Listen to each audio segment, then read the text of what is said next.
Help support our coverage with a free account on Privacy, the service that keeps your bank information private when shopping online. Take control of your subscriptions and other recurring payments, plus pause and close privacy cards at any time. And get $5 right now to try the service at collision.live/privacy. Our next guest is here. Hello. Hello there. How are you doing today? Excellent, thanks. Go ahead and introduce yourself for me. My name is Ben Sainsbury, and I'm the CEO of Marion Surgical. Okay, and what is that? Marion Surgical is a virtual reality surgical simulation platform with advanced haptics, and it's connected to the cloud. Okay. So does this benefit, surgeons that are learning, or what is your demographic here? So originally we were selling to, or the plan was to sell to research hospitals, which we are selling to, but we found a sweet spot with medical device companies because we're using real medical equipment that are connected to our haptic robot. So that's our early adopters, replacing pig labs, which are dirty, don't have any data, not kosher. Yeah, exactly. Oh, well, that's a fascinating aspect of it that I had never thought of before. Not kosher. Yeah, of course not. Yeah. Huh. Interesting. Okay, so how does it work? You said that we're using real tools. Real tools. With virtual reality. With virtual reality. Okay. Where does that mean? And it actually goes back to real patient data. Okay. So turning CT scans into 3D models, putting real feeling tissue around it, and then in the virtual world, the surgeon puts on a virtual reality headset, steps into a virtual operating room, picks up real tool handles, and feels like he's actually performing the surgery on the patient. The X-ray view pops up. It's the patient from the CT scan. So what surgeons get excited about is the ability to do rehearsals. So wouldn't you like to know that a surgeon got a great score on your surgery before you're going to go in? Yeah, like they already successfully performed surgery on you. On you. And they haven't done it yet. And you're like, oh, cool, thanks. They're like minimal blood loss. It's going to take this much time. I've got the plan. Let's go. Yeah, we know how it's going to go. As opposed to opening up and going, That is so cool. Yeah, because uh-oh is the last thing you want to hear from your surgeon. Right. Or this doesn't look like the textbook. For a couple of reasons, because you probably don't want to be awake when it happens. Right. That's a whole different. Yeah, you don't want to be awake when you hear the surgeon say. You don't really want to hear the surgeon say anything. No. If everything's gone right. It's actually funny. A lot of the surgeons, we've been to a lot of ORs. They listen to a lot of music. So some of them listen to, AC/DC. Some of them's classical. Mm-hmm. My partner, as a surgeon, listens to country. So interesting. Yeah. Okay.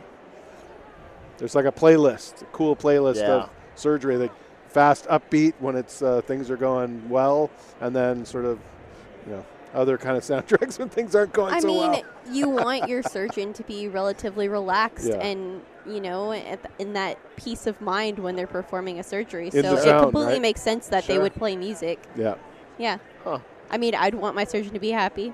Yeah. So where did this idea come from? So I come from film background, and then I got into virtual reality and started to do a PhD in computer science. Built a proof of concept of a cardiac stent operation with Google Cardboard. Showed it to a surgeon. He got excited about it. He invested, brought in other investors. He said there's a real need in urology, which is what we're doing, kidney stone removal operation. Okay. And then just things started to gel. I guess all that makes sense to be why you're a beta. Right. So we have customers where, It's actually fascinating how often in the medical field, that's the story. Like, I have an idea, and the doctor's like, I'm in. Yeah, pretty much. Yeah. Yeah. So many new medical tools get invested by just doctors in the field who are like, yep, I need that. Yeah. Let's do it. That's right.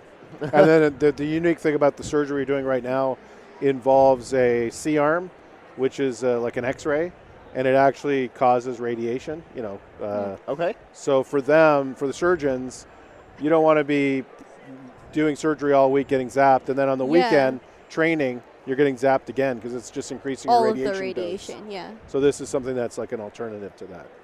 So it's a win-win for everyone. Yeah. Very cool. So you have customers. It's out in the wild. Yes.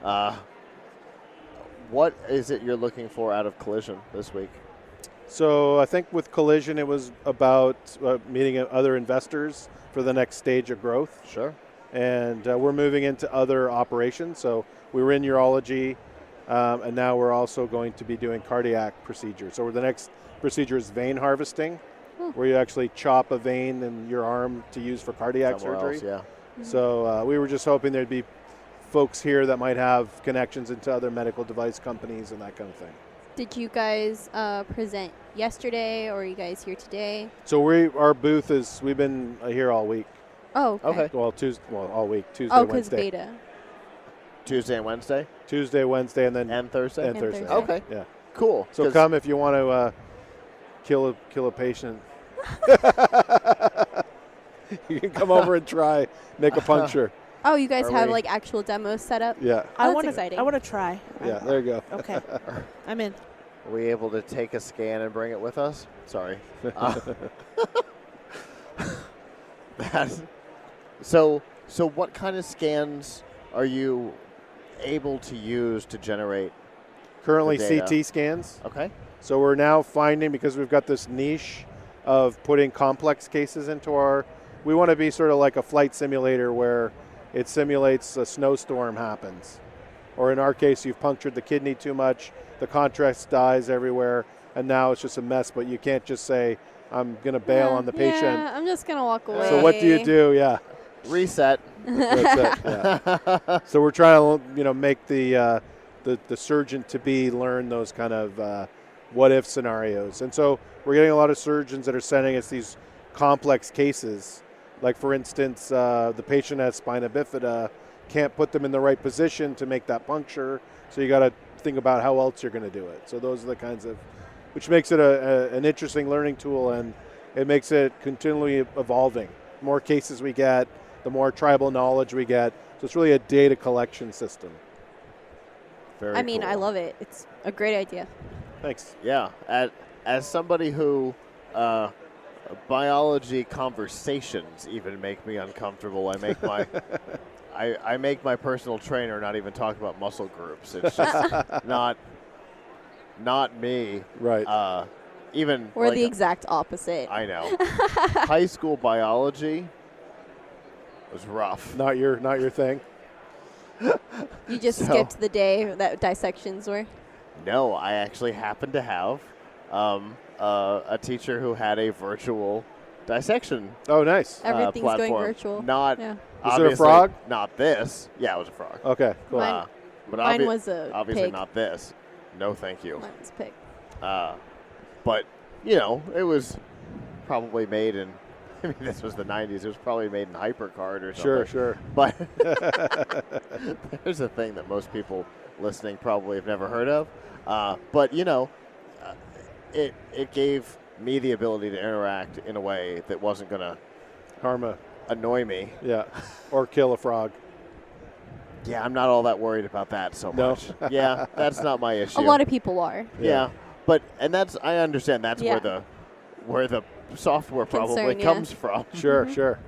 But it benefited me too, and that's the thing here too, to be able to practice without actually killing the patient. That's right, and be able to get actual patient-specific practice, right, which is fascinating. Yeah, that's something that has clearly never been a thing before. And right. I can imagine that it also helps, young surgeons learn. Exactly, you don't have to actually perform surgery on a real person. I mean, it is a real person, but you're not actually doing it on them, So you're doing an actual surgery to see if it's successful or not before. So I guess the learning curve for that, or the value proposition for schools, is where we can cut down medical school time, because there's a premium on being in the OR and being able to do all those tasks, and so we give you more of that hands-on knowledge. Yeah. The surgeons say, okay, this is without being afraid of killing someone. That's right. It's like, this is Mr. Christopher. We're going to operate it on tomorrow. Why don't you do a trial run tonight, see how you do, and then you can watch the surgery. Then you can watch the actual performed. surgery. Yeah. So I love that. Yeah. One of the tests that we're doing right now is 2 patients have agreed to their CT scans being used in a full operation. Mm-hmm. So normally we anonymize the data, so it's just sort of data, but this is actual patients that we're doing a rehearsal, and then the surgeon's going to comment on after the actual surgery, did it help him, which I assume it will. Oh, can't wait to hear that result. Yeah, so that's the kind of thing where you're trying to publish the results to make it sort of a mandatory thing, or something that's, if you find out that that's, as a patient, that one hospital has this and another one doesn't, maybe you'll go to the hospital that has it. You say, hey, how'd you do on my surgery last night? Yeah. So, I mean, that's the kind of thinking. Did you do your homework? Yeah. Show me the results. How did it go? How did I do?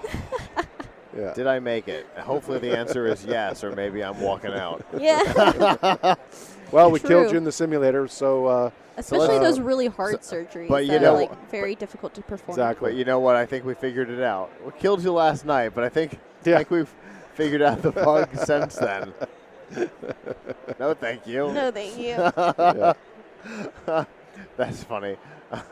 So what kind of hardware is involved in this? So the tech stack, it's we're using the Oculus headset, but actually I was pretty impressed with the Magic Leap. We may have a version for the Magic Leap. It's pretty slick technology. Yeah, it is. And then we've got these 2 haptic robots, and it connects to the surgical tool, and that's giving you all the 6 degrees of freedom, and then that's what the robots are giving you, that force feedback.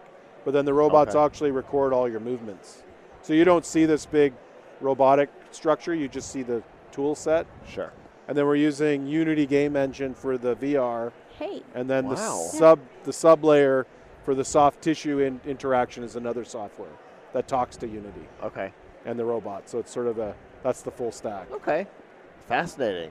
Unity. Yeah. It's what Brandon's working on right now. Unity's everywhere. Yeah. It is. It really is. Yeah. It's such a robust development platform. And it's nice because you get students, they come in and they're just amazing, right? So really we can keep that development going. And for us, we don't want to invent everything, right? We don't want to invent our own headset, invent our own game engine. Right. Yeah. So it's great to be able to leverage, because something new comes out, like we added voice, because voice was available in Unity. All of a sudden you can talk to the nurse and then the software reacts. So all those sort of plugins, we're not sitting there trying to reinvent the wheel. We just kind of add them. Sure. Yeah. Makes sense. That's really cool. I can't wait to see where this goes, and I can't wait to hear what the end result of that experiment is. Awesome. Yeah. If people want to find out more about this and follow your corporate journey, how can they do that? They would do that at www.marionsurgical.com. That's MARION surgical.com. Fantastic. Perfect. Well, thank you so much for coming and talking to us today. Really appreciate it. This is really a cool implementation of VR. Yeah. Awesome. Yeah, thanks. Have a good rest of the conference. Thanks so much.